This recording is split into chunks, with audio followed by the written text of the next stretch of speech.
Katana versus longsword. Seki Sensei just put out a really cool video on what he thinks about the longsword. Let's react to it.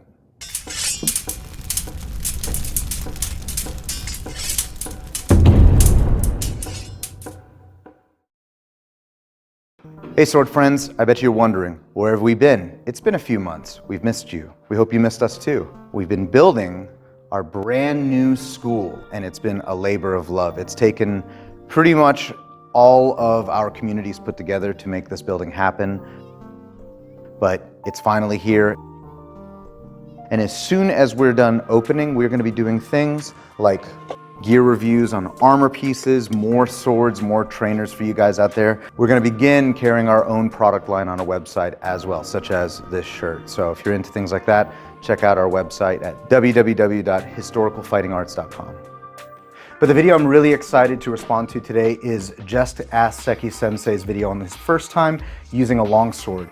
And I found that this was going to be such an interesting video to reply to because I have experience teaching both the katana and longsword for our school. Now, in no way am I saying that my skill matches up to Seki Sensei. He is the 22nd successor of his Kobudo Kenjutsu system and a very experienced instructor, very experienced user of the katana. And his system comes from an era in which the katana was actually used. And I just thought it was really awesome that he was willing to give this sword a try. Some of the similarities and differences that I had to get used to, I think were probably similar to his own experience in the video of getting used to this sword from this sword. And I wanted to share my own experience and maybe answer some of the questions that Shogo and Seki Sensei had in their video. But if you're a fan of Japanese martial arts like me, you should definitely check out Seki Sensei's channel and Shogo's channel, and I'm going to link them down below. They both do a great job showing different techniques and traditions from Japanese sword fighting. So something that Seki Sensei talked a lot about was the guard difference, and it really is different between a katana and a longsword. You can tell the very first time if you spar a longsword, because your hands will probably get hit a whole lot more. Not only because the longsword's longer, but because the quillons on a longsword are so much more protective than the tsuba on a katana. It's just much easier for him to go around. So there are actual techniques that are in both systems actually, but mostly in longsword from what I've studied, that the quillons are used very, very heavily for actual parries and counters.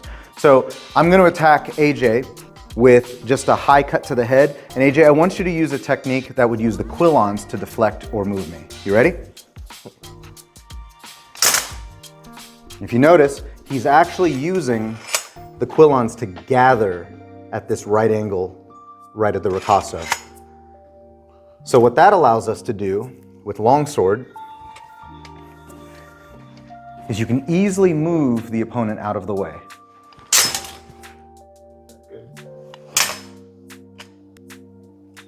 Right here.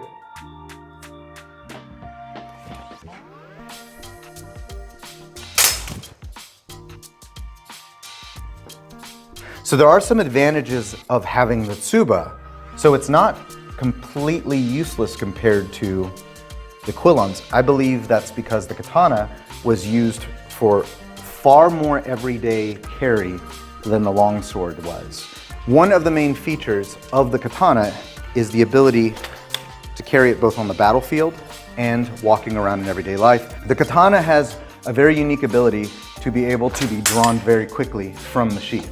It's not something that I would say could be done as easily with a longsword, being able to draw and cut at the same time. Yeah. You usually have to pull it out, get into position, right? Yeah. With a katana or any other kind of shorter curved Japanese sword, I'm able to draw and cut at the same time. So you would be able to have a conversation with somebody if you felt that there was something going on, if there was something you were about to get into a fight.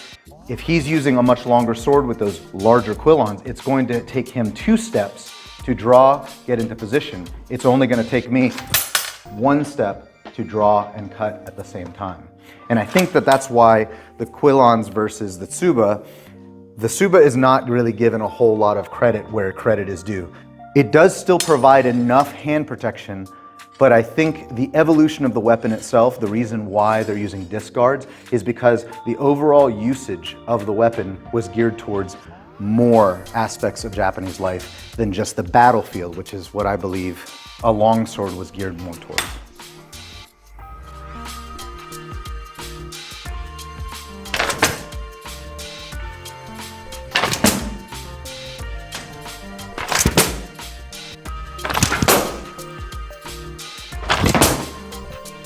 Now, AJ's wearing a sword frog, which typically you would have a full-size scabbard. We didn't have a scabbard available to us. A scabbard, I think, would actually slow down the longsword a little bit more. This has a little bit more freedom than we would typically have. The saya is, of course, curved and wood-lined, and the length of the katana itself is probably why it's very easy to draw cut. But AJ's gonna give it a try and see if he can draw cut with a longsword.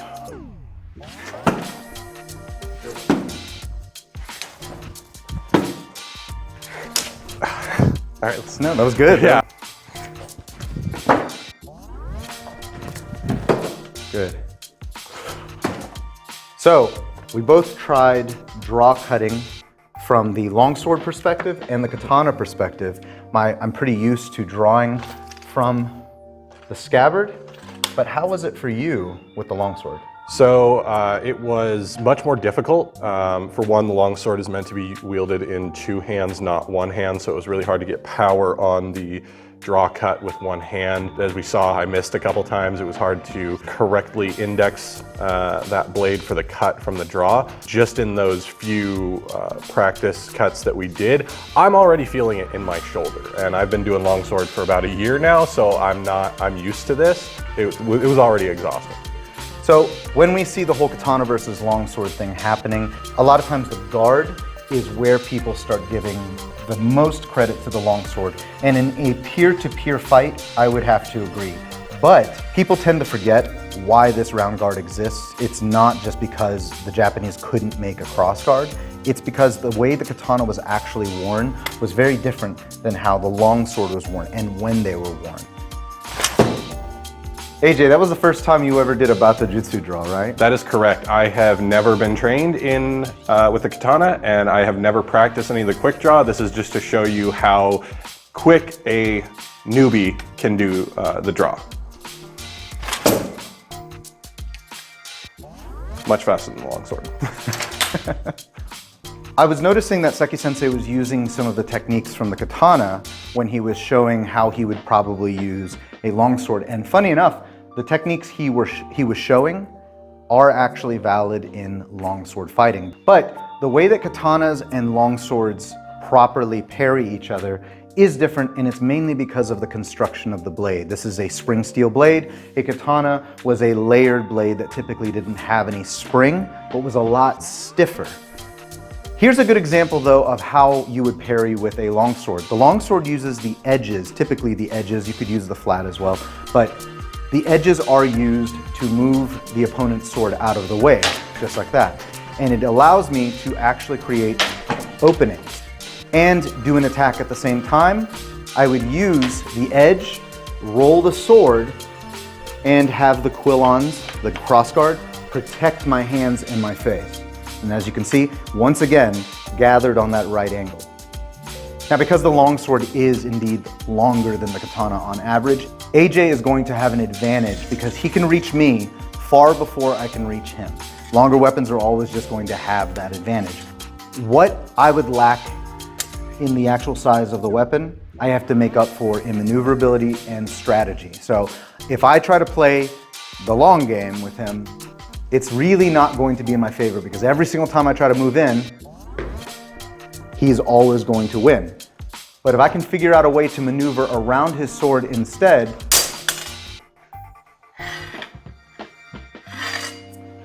then the advantage can be mine. To say that a longsword is always going to be longer or this length or this, it's going to be this short is not true. And this is a good example right here. So this is a Fiore length longsword. It's a shorter blade with a longer grip, but my level 1 found in a dungeon sword, the blade is a little bit longer. And that just illustrates the difference in longswords. And if you look at all three of these, The katana comes short on all three of them, right? And length does matter in a fight. Something in my studies that I was so excited to learn is that the stances, or guards as we call them in HEMA, were very similar, almost identical. And so me and AJ are gonna actually show how identical some of the guards and stances are. So AJ, why don't you go into long point? And this is Chudan no Kamae, which is the same thing as long point. How about Albert? Almost identical, so let's go forward this way.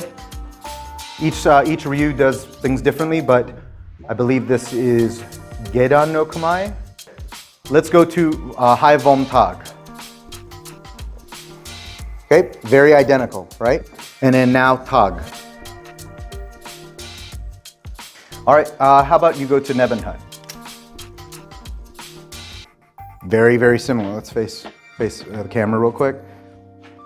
Very similar, and I mean the idea behind these stances are pretty much the same, to be able to hide the blade, to be able to throw different cuts and different attacks from different areas. So try a different cut this time. Go ahead. One more time. Honestly, there's only so many ways that the human body can use a sharpened bar of steel to kill another human being. And I think most societies that had a prolific sword system figured it out. Half swording also exists in longsword and in the katana. But half swording I think is misunderstood with the katana because we typically don't think that that was done. But with a longsword, you're going to be using a pinching grip just like this, and it allows you to have a little bit more point control, so you're able to almost use it like a bow staff, right? And get that point in. With the katana, it can be done with very similar techniques, but it's also really, really good to use just to reinforce a block, especially with a more powerful weapon. And it's done kind of in this pinch grip. This is the pinch grip that's typically used with HEMA, and then you'll see Japanese sword fighters typically doing that where they'll grab the side of the blade.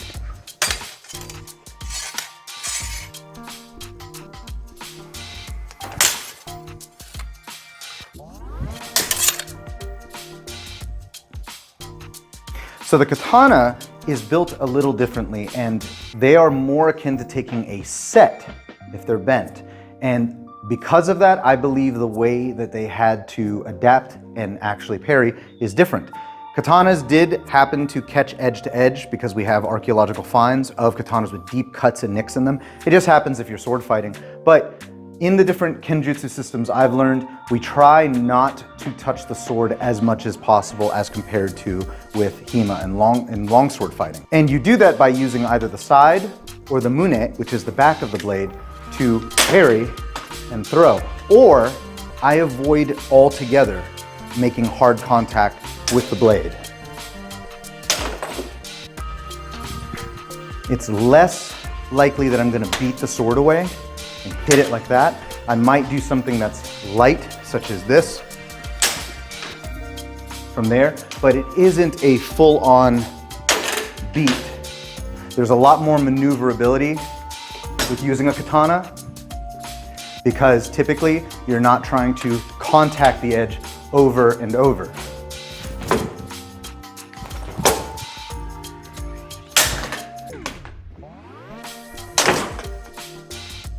AJ's going to demonstrate how one would probably parry with a longsword edge to edge.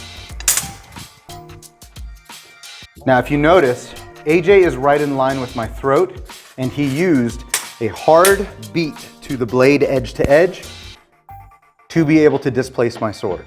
This is an actual longsword technique, and he, for the most part, is covered. I could go over top, but I'm probably going to get stabbed in the throat. All right, so I'm going to show you how to do something that is akin to a beat with a katana. I can use the geometric triangular shape of the katana itself to guide him away, and also do something similar where I'm striking, covering myself, and hitting him at the same time.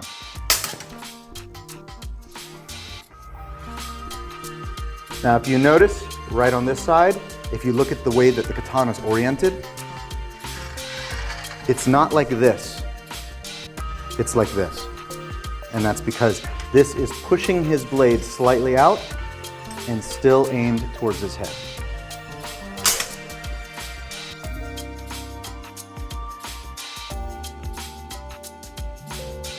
One of the techniques demonstrated in the video was something I've never done in Kenjutsu before, and I wanted to try it with a katana.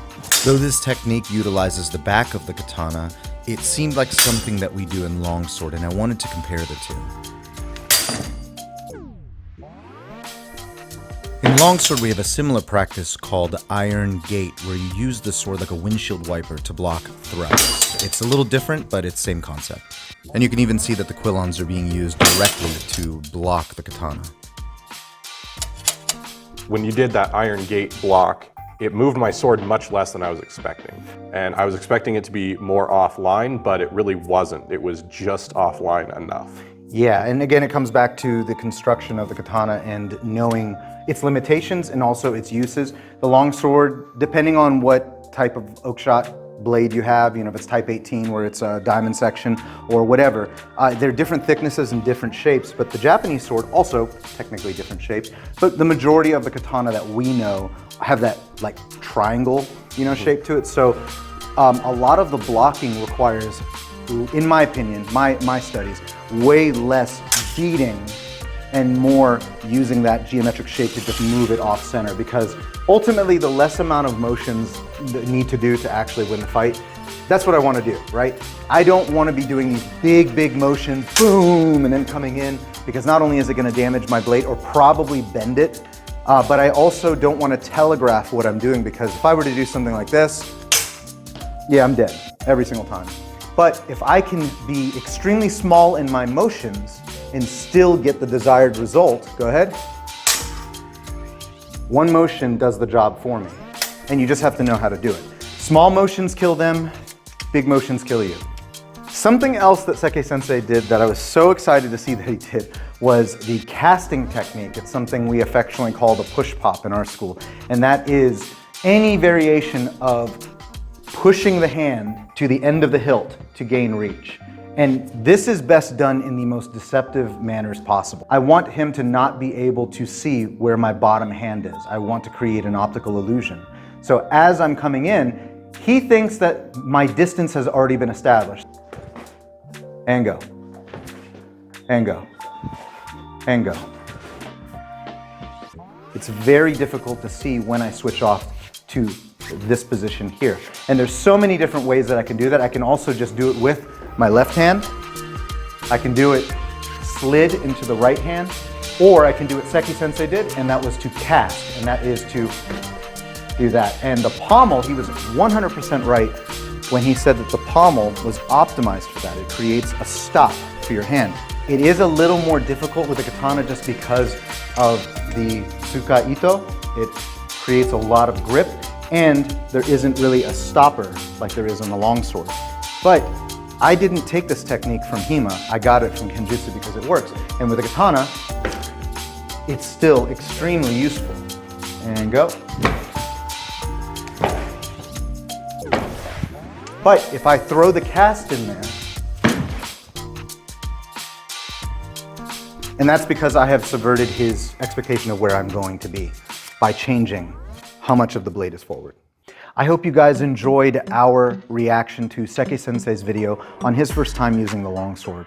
We had an absolute blast putting this video together, and we hope in the future that we get to interact with both your channels more. We really like your content, and we love the video you posted up. If you like content like this, consider slashing that subscribe button. It really helps us out, and we plan on putting more content out in the future.